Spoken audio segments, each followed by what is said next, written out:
29 Mart China 8 haberinde Kazakistan'da ikamet etmekte olan 18 yaşındaki Kazak kızı Saya Gülnur Polat, Kazakistan hükümetinden Doğu Türkistan'ın Gulca şehrinde toplama kampına atılan babası Nur Polat Seyit'i, Çin yönetiminin serbest bırakması için diplomatik ilişkilerini kullanarak kurtarması hususunda müracaatta bulundu.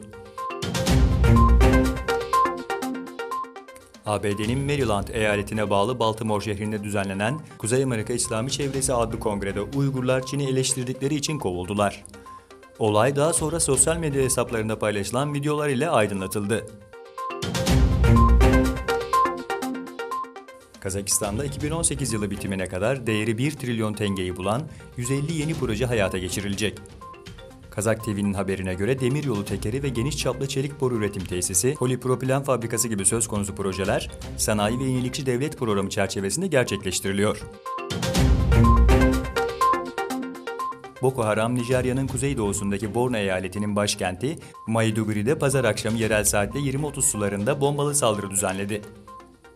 7 intihar eylemcisinin katıldığı saldırıda 18 kişi hayatını kaybetti, 83 kişi de yaralandı. 2 Nisan Dünya Otizm Farkındalık Günü, Türkiye'nin dört bir yanında çeşitli etkinliklerle kutlandı. Otizmli bireyler ve aileleri ellerinde mavi balonlarla ve pankartlarla yürüyüşler düzenledi. Daha sonra da ellerindeki mavi balonları gökyüzüne bıraktı.